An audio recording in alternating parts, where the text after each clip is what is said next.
I identify as biromantic asexual.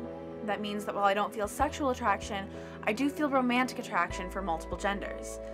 Sexual attraction and romantic attraction often come hand in hand, but not always. Asexual will not always mean aromantic, and vice versa.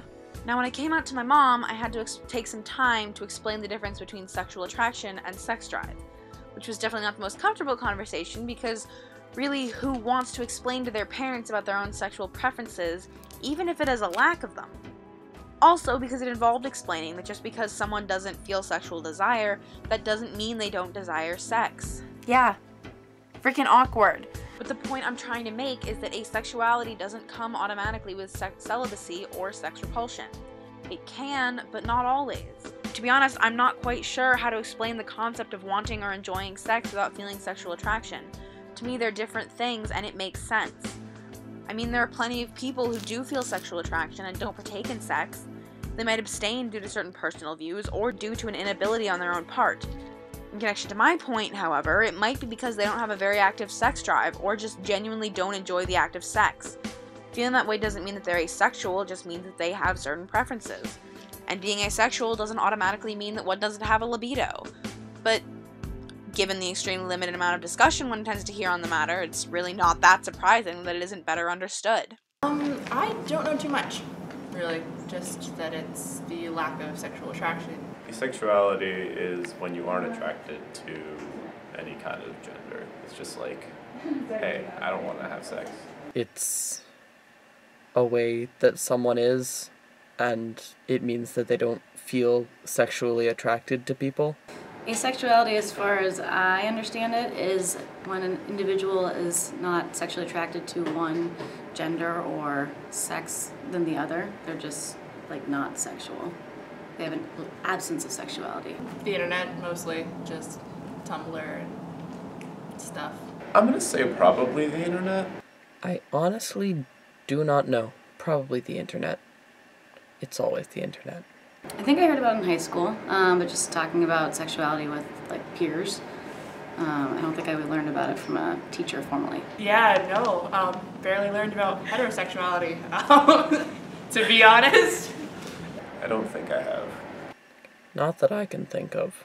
Anytime I looked up prominent asexual figures in accordance with this project, I got so many that just said, well, they were celibate, or they were believed to have never have been in a relationship. And I mean, I guess for historical figures, that makes sense. I mean, it's still not exactly a household term, so it's not surprising that way back when it wasn't really used. But the fact that there aren't really any confirmed prominent asexuals now is super frustrating. In literature, too. I mean, I read so much. My mom's a librarian, but I'm pretty sure I've never seen an asexual main character.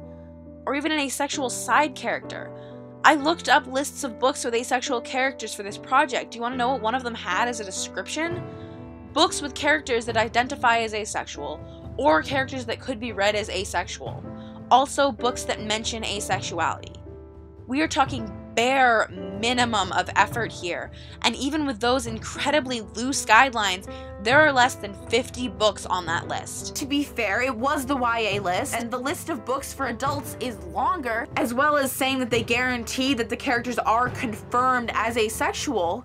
But when you go down and read the comments, they're all debating whether the character ever came out as asexual, whether it's confirmed, how big a role the character had in just the book, or fourth, and just really the greatest, talking about how later on in the book, the character's asexuality was undermined because, oh, they weren't actually asexual, they were just waiting for the right person, or it was only due to certain circumstances. They weren't asexual. It was all in their mind. It was just a brain thing. Which sucks. I mean, I grew up surrounded by books. Fictional characters are who I identified with, and I just wish that some of them could have connected with me on this one other level, or helped me understand it. I mean, admittedly, I'm probably in the best situation to be questioning myself on this. I do tend to spend a majority of my time on the internet where discussion is far more plentiful. Still, I don't think I ever even heard the phrase asexual in terms of a human sexuality until I entered high school. And even then, I'm almost positive I happened upon it online. I didn't hear it from a school teacher, unless we're counting science and the term asexual reproduction, which, no. Just, no. even once I did know what it meant, I didn't really think of it in terms of myself. I mean, admittedly, that is kind of my fault. I brought it up to one of my friends once, and she said something along the lines of, you couldn't be, you aren't repulsed by sex. I mean, it made sense to me at the time. I didn't really feel a need to push it, and I have spent years being the straight friend in my friend group. I think I was kind of unsure if I wanted to change that or not. Now, let me make this perfectly clear. I had and have no problem with anyone's sexuality. I think people should be able to identify in any way that makes them feel comfortable, even if that way is a lack of an identification. And I knew my parents would accept me no matter what I decided on the matter. But there is a big difference between being tolerant and accepting of others and applying such tolerance to yourself. I didn't really begin to question myself until one day around the end of my junior year of high school. Class seemed really boring, so it was kind of unconsciously decided that we'd talk about most teenagers' favorite topic of conversation: sex. And when the question of which person I would sleep with got to me, I realized I didn't have anyone. There was no one in the classroom I would have sex with, which seemed normal to me, except for the fact that everyone else had an answer, one that they didn't seem to think much about. And then one of them said something that smacked me in the face. No celebrities, Pearl. Which, haha, Pearl's such a fangirl, she's probably thinking about hot actors. I got the joke. I was just suddenly realizing it didn't apply. I wasn't thinking about actors like that. I wasn't thinking about my classmates like that. I wasn't thinking about anyone like that, and I never had. Now, in the middle of class isn't the greatest place for foundation blocks of hue are to start cracking. So while inside this was happening, the outside had to stay far more collected. I spent a couple months just thinking to myself before I even brought up the concept to my best friend. Not even coming out, just discussing the fact that I might identify as such. And after I got over my momentary hesitation over putting out into the world a concept about myself that I was still kind of unsure about, it was the best option for me.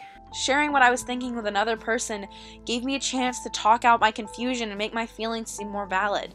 I settled myself in the idea that my sexual identity might change or not be valid in some people's eyes, but that it felt right to me, and it still feels right some months later, so I'm becoming comfortable in my own identity. I'm ready to make myself known and to try and make sure that other people know that asexuality exists. Just because it's not talked about much doesn't mean it's not valid or important.